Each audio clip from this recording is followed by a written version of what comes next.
Anime, Dead Mount Death Play. Continuing to episode 5, everyone appeared cautious upon knowing that Lemmings was present in the area. However, Clarissa was confident that Lemmings' purpose here was not to kill. If that were the case, someone would have already died by now. Nonetheless, Eris still wanted to capture Lemmings. After all, he was a wanted criminal. Iwa warned Eris that they were in a public place, so they shouldn't be too reckless. Polka could sense that Lemmings was more dangerous than Eris. With his evil eye, he could see numerous human spirits following Lemmings. The spirits' feelings of hatred and fear conflicted with one another. It didn't take long for Lemmings to attack the police officers accompanying Iwa and Eris. His attacks were strong but not lethal.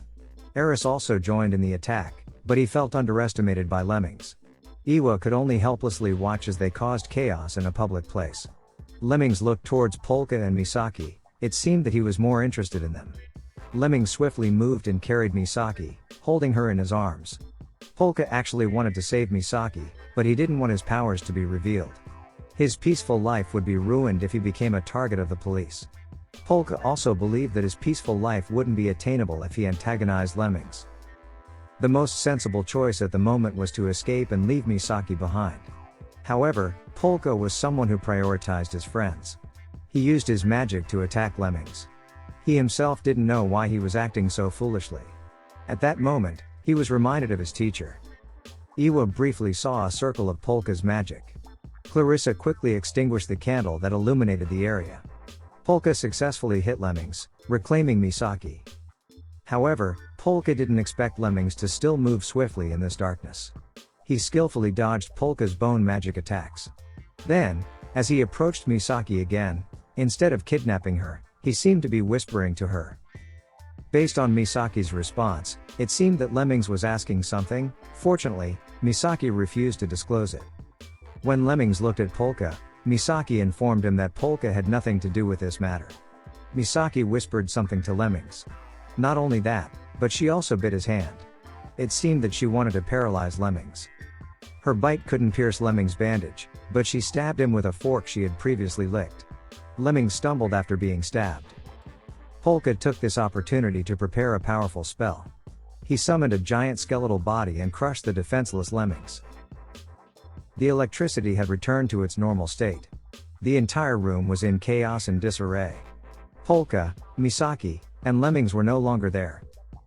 Iwa and Eris hadn't expected it to be this difficult. They needed to prepare with full equipment, especially after witnessing the strength of Lemmings. A young bespectacled man, who seemed like a boss, welcomed Lemmings' return. The young man referred to Lemmings as Nezu. He felt surprised that Lemmings took such a long time this time. Lemmings whispered something to the young man, seemingly reporting that the Jinba group had been killed.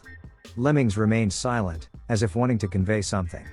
Then, he pointed to a family photo that included Polka in it. Polka and Misaki recounted what had happened at Clarissa's bar. Kuruya could hardly believe that Lemmings had actually come there. He was a legendary figure in Shinjuku City.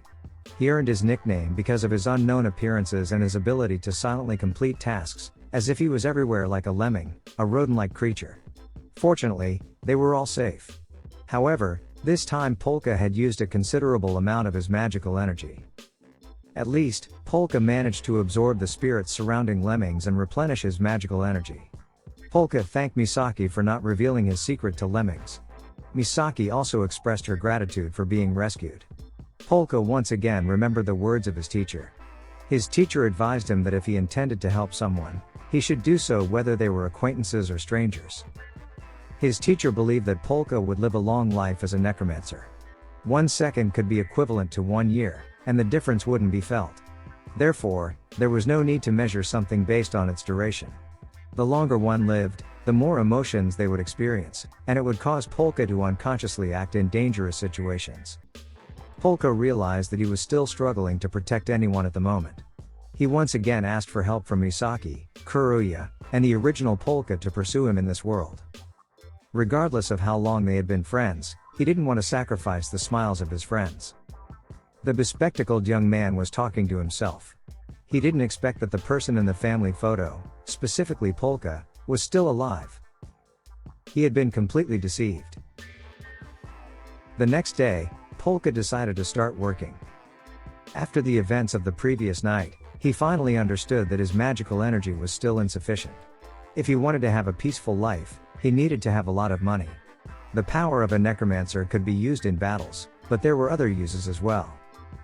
For example, a necromancer could make a contract with a conscious spirit and allow it to enter an object to move it. Polka practiced this technique. Below the building, there was a conscious spirit. Polka made a contract with it and asked it to enter a pencil. Then, the pencil could move on its own and write something. It seemed that the spirit had a good relationship with Clarissa. The spirit introduced itself as Hozorogi, who died 5 years ago. In this world, it seemed that only Polka could use magic for this business. Perhaps he could find a market for this idea. In fact, Polka had already made an advertising signboard. After hearing Polka's explanation, Kuruya strongly rejected the idea. If Polka pursued that business, he would become a target and wouldn't be able to live a peaceful life. Fortunately, Hozorogi had a good idea for Polka to make money. They immediately executed that idea. Polka became some kind of fortune teller to address people's concerns.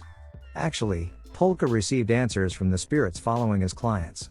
In addition, the pencil moved by Hozorogi's spirit added a mystical impression to the performance. The pencil wrote advice that matched the client, which made people believe in Polka's predictions. Within a week, they were able to collect 10,000 yen.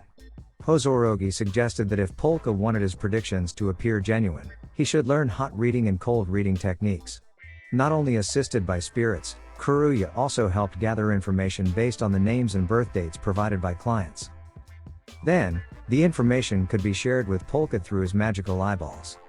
However, Kuruya considered the moving pencil to be just a trick to deceive, not actually helping the clients. Hozorogi explained that was indeed the purpose. Initially, people came out of suspicion. However, after believing in the moving pencil, it would be easier to manipulate their minds. Polka felt proud of his first earnings. He wanted to evenly distribute the money among 5 people: himself, Misaki, Kuruya, the original Polka, and Hozorogi. Polka, who currently resides in the Shark Doll, feels unworthy of receiving the money. However, he still wants to give it as a token of gratitude for lending his body. Kuruya suddenly interjects, saying that the original Polka is already accustomed to seeing a lot of money, so he doesn't really need it. Kuruya forgets that the corpse god cannot recall all the memories of the original Polka's body. Just as Kuruya is about to explain about his family, Shinoyama Polka, 2 young children accompanied by 3 guards enter the place. The 2 children address Polka as uncle and they haven't seen each other for half a month. The original Polka explains that they are Shinoyama Kazuki and Shinoyama Shizuki, twin siblings and his nephews. Kazuki assumes that Polka is being ordered around by Misaki and Kuruya, which is why he ran away from home. Polka is worried that Kazuki and Shizuki will become suspicious of his different behavior. If his secret is revealed, the peaceful life he yearns for will vanish. Putting aside family matters, the reason they came to the place was to try Polka's fortune telling. Polka cryptically explains that everything happens by chance, so they should come another time. Kuruya also suggests they go back home. Kazuki doesn't like being ordered around by ordinary people. He feels more powerful. But Kuruya says he could report them to the police. Moreover, Kazuki and Shizuki brought a group of people and broke into the closed shop. It's natural for an ordinary person to feel scared and report it to the police. Kazuki and Shizuki's guards realize that Kuruya is recording their conversation, so it's better not to say anything strange.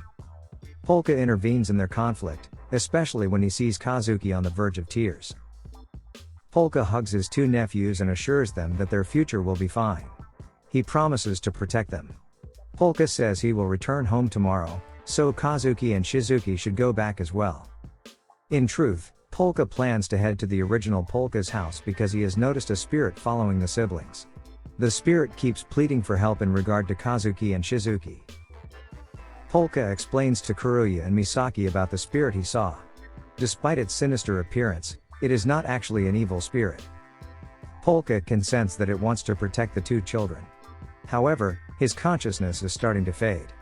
Moreover, Polka can't just stay idle after hearing the spirit's plea for help. After that, Kuruya explains about the Shinoyama conglomerate family. They have trillions of yen in assets from their main business, Shinoyama Bank. Polka is the second child of Shinoyama Roseanne, the current leader of the Shinoyama family. Roseanne is already 79 years old. If he were to pass away, Polka would have the right to inherit his wealth. Perhaps that's why Polka is being targeted.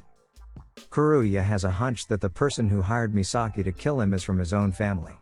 Therefore, it would be entering enemy territory if Polka were to return home right now. They come up with the idea of having Misaki act as Polka's guardian. As Kazuki and Shizuki prepare to get into the car to go home, the young man with glasses from earlier, whose name turns out to be Shinoyama Takeru, is inside the car. He asks about Polka's whereabouts, and Kazuki informs him that Polka will be returning home tomorrow. Takeru mentions that he will hire a caretaker for tomorrow and advises Kazuki and Shizuki to be careful. He also mentions the possibility of another accident like the one that happened to Suzuka. Although it's unclear who Suzuka is, it is likely that she is the spirit who has been following them. This is the end of episode 5. Thank you so much for watching. Don't forget to subscribe so you won't miss part 6 of this series recap.